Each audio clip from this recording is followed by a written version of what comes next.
آپ نے روزہ رکھا ہے لیکن اس کا پتہ صرف آپ کو ہے. آپ لوگوں کو کہہ دیں میں نے رکھا ہوا ہے، ٹھیک ہے ابھی رکھا ہوگا، آپ چھپ جائیں جا کے کمرے میں باورچی خانے میں کھا لیں کھانا، کسی کو نہیں پتا. لیکن نہیں نہ کھاتے، کیوں نہیں کھاتے؟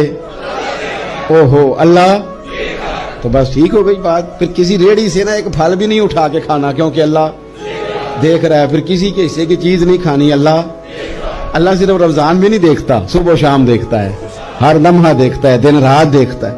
یہ تصور رمضان پکا کر دے گا آپ کا، اللہ دیکھ رہا ہے. یہ تصور رمضان میں پکا ہوتا ہے. روزے کا تعلق آپ کی، اسی لیے نبی پاک علیہ السلام نے فرمایا، رب فرماتا ہے روزہ میرے لیے ہے، اس کی جزا بھی میں خود ہی دوں گا.